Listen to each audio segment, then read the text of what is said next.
Hey guys, Peter here to do an album review. Today I'm here to tell you about the latest from Atreyu, Baptize, out June 4th on Spine Farm Records. This album has 15 tracks, 42 minutes in length, and this is the band's 8th full-length studio album. They are an American metalcore band. Now, I want to start off this review with one of my favorite elements of the record, the overall structure. This is an album that from the opening intro and the way it bleeds into the second song, you know right away that this is going to be a very well-connected record, and it is. It has a sense of continuity from the first all the way to the last song. At first glance, you look at it and you see 15 songs on the overall track listing, and you're perhaps a little bit overwhelmed by it. This is going to take some time to digest, but the way they merge these songs, the way they put them together in the right order, with the right format, with the right attributes, really allows this album to increase its playability, to be super connected, and really give you a clear roadmap in which you can travel on from the first to the last song, overall allowing the album to be a little bit more robust and not as broken when you consider the soundscape that it has.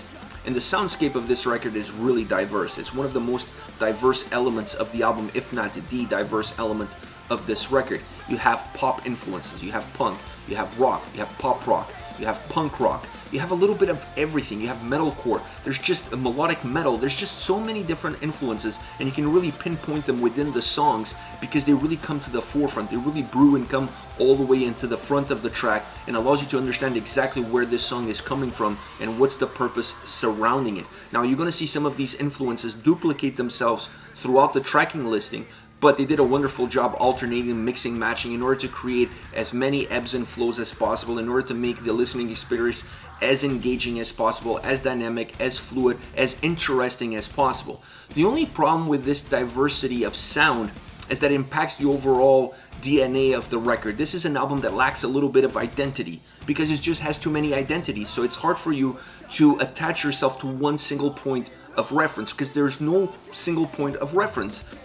Each song or each group of songs really offers you different feels, different looks, different starting points, if you will, and different finishes. So it's very hard for the listener to really allow himself to understand exactly what was the message with this record, what did they try to achieve with this album. It just feels like a conglomerate of styles, a conglomerate of approaches, that perhaps the main goal is to make this album as approachable as possible, as easy to digest as possible, and because of that, it loses a little bit of its soul, it loses a little bit of its identity. That's my main issue with this record, and all of it really comes from the diversity within the soundscape. Now, within that sound, there are two elements that really drive the experience of the record for different reasons: the drums and the guitars. I love the drums on this album. They're not powerful, they're not heavy, but they're super consistent in their output and what do they have to offer to these songs. From the first to the last track, you start to feel a sense of balance, a sense of continuity that's really important to really help merge these very different tracks together.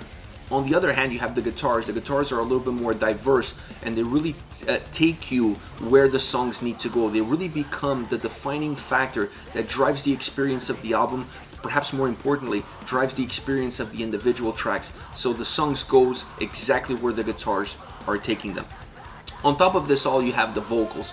I really enjoy the clean vocals. I like the fact that some of the harsh vocals came in as sprinkles, just to give a little bit more depth, to give a little bit more texture, to change a little bit of the eyesight of the listener, give some emphasis to certain key parts of the songs. I'm totally fine with that. I think it works really well for a record that has this sort of soundscape.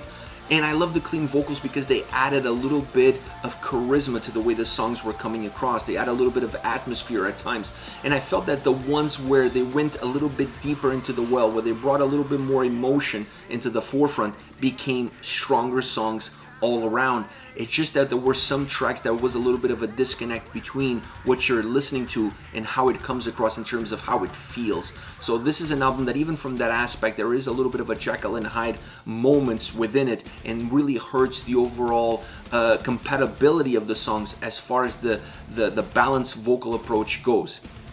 Overall, this is a record that I found to have a lot of quality built in within it. You can't deny the quality of the sound. You can't deny the quality of the construction of the overall album, even though some of the song constructions are really simple and straightforward with a very pop atmosphere to it. But you can't deny the overall quality that this album has to offer. But there is a missing link within it.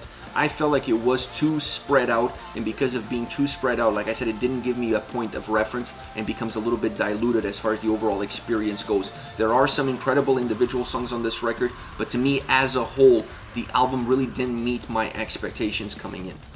As far as favorite songs are concerned, I want to start off with my favorite track on the album, Sabotage Me. I love the simplicity of this song, but I love how hooky and catchy it is. And one of the reasons I really connected with this track is because it has a sense of melancholy in the clean vocals and the way they come across. I really felt the lyrics of this song in the delivery of this track, and that to me is something that I gravitate towards, and it's really important that I feel like the song means something special to that one that's singing it, and I felt like that was exactly there within this track, and that's why it became my favorite song. A song that has a lot of different elements in the verses, it has a lot of different elements in the chorus. It becomes a little bit of a bigger song, more bombastic, more melodic, if you will, as far as the chorus goes and how the chorus hits. A song that just has a lot of different ups and downs, mostly coming from the verses into the chorus, but the chorus really elevates the tracks, and the clean vocals are just outstanding on this song, and once again really digging deep and bringing some of that emotion into the forefront, into the delivery, into the tone. Next, Untouchable featuring Jacoby, Shaddix of Roach.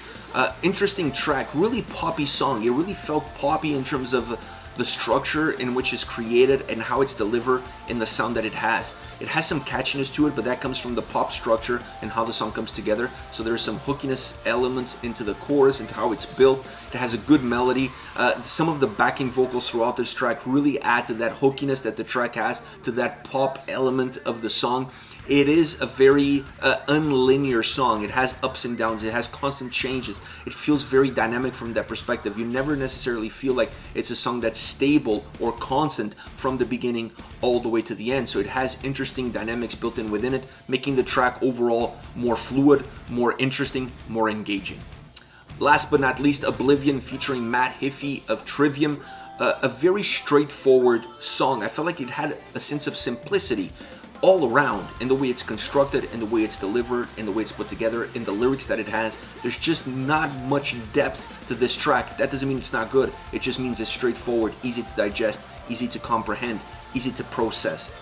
So I really like the fact that it has more of a raw feel as far as the vocals and sound goes in the verses, becoming a little bit more clear, more clean, if you will, both musically and vocally as you move into the chorus. So it has that sense of balance between these two worlds, and that stays true from the beginning all the way to the end, never changing. You start to feel like there is a pattern to this track, and that pattern gets repeated multiple times. So once again, that sense of simplicity really makes the song feel a little bit more memorable, just because it becomes engraved in your brain because it repeats itself so often. This is it. This is Atreyu with Baptize, out June 4th on Spine Farm Records. Let me know your thoughts on the band, on the singles. Use the comment section below. I'll be reading those and getting back to you. Take care, guys.